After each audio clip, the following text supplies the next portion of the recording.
Welcome back to Mayo Clinic Radio. I'm Dr. Tom Shives. And I'm Tracy McCrae. Tracy, for people with cancer, fighting the disease is, of course, the highest priority. And getting ready for treatment, whether it's chemotherapy or radiation or surgery, the first order of business. Mm-hmm. But what about the side effects of cancer treatment? Stress, fatigue, pain, even questioning your own faith and spirituality. All of these things can severely interfere with quality of life during and after cancer treatment.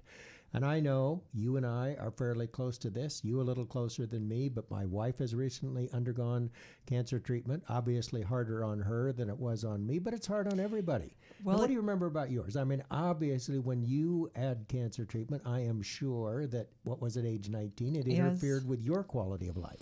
The emotional side effects of cancer are huge, and I would not let you off the hook that much. Although she was the patient, it is really hard for the caregivers because they, you would switch places with her if you could. My parents, I know, would have switched places with me, and so all of those things that you said lead to what is, I would say, a hurricane in your life. Yeah. Certainly worth discussing. Yeah, and so we're going to do that. We're going to discuss cancer treatment's impact on quality of life with Mayo Clinic gynecologic cancer expert, Dr. Amanika Kumar. Welcome to the program, Dr. Kumar. It's nice to meet you. Thank you so much. I'm so glad to be here to talk about this important topic. Dr. Kumar, glad to have you on the program. Glad you're here. So we all know that having cancer is a big deal, whether it's yourself or one of your close family members or loved ones.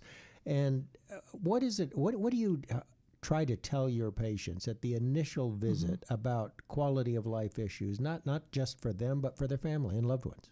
Yeah, I think that's a really good question. And I think it's evolving. I think all of us, it depends on the patient, depends on the provider. But for me, I think, preserving someone's power and preserving someone's self within this journey is really important. And everyone's journey is going to be different. And I try to, just like you mentioned, I actually bring the family into it. And I actually first really talk about, everyone is going to go through a different journey and sometimes at different paces. And you're going to have different steps in that. And it's really important to allow for that. Forgive yourselves of the emotions that you might think are unproductive and give yourself some generosity, just the way, and give your family members generosity to go through that. And I really important when you're seeing me as an oncologist, whether it's in the surgical clinic or in chemotherapy clinic, you want to know, what is the treatment? What am I going to experience? What are the medicines? What are the side effects? And that's clearly an important part of what I talk about. But then I also sort of say, one of the things we also need to talk about is the fact that there can be effects on lots of different parts of your life. And we can get very focused. I tell my patients, I put it back on them, and I said, we can get very focused on the surgery or the chemo and the numbers. But only you can define what quality of life is. And that quality of life, I can't tell you what's quality of life. That has to come from each person, and it's based on their own values. And that patients have to make really value-based decisions about their cancer treatment. Almost all patients at the beginning of cancer treatment, and I say almost all because not all of them, will say, I want to treat this as aggressively as possible to get to cure. If cure is possible, that's what I want. And so that's one value.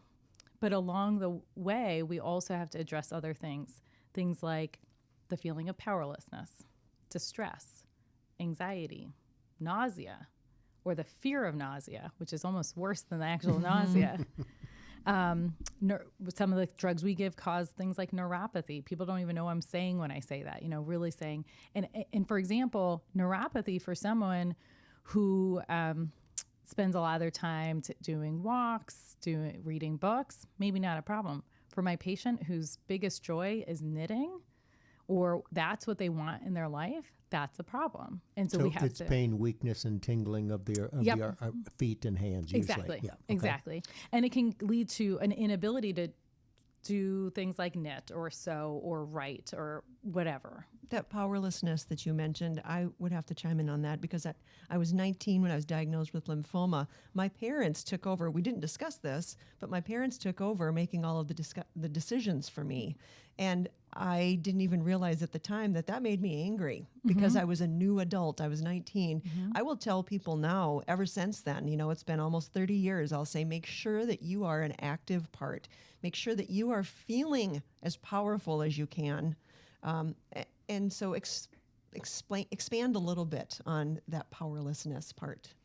Yeah, I mean, I think that most patients will say they feel like this is a disease happening to them and that the treatments are happening to them. And they'll even say that they don't have any options. And I try to remind them, I say, you're the boss. Eve, like, I'm not the boss. Your family's not the boss. You're the boss. You get to say what we do and then what we don't do.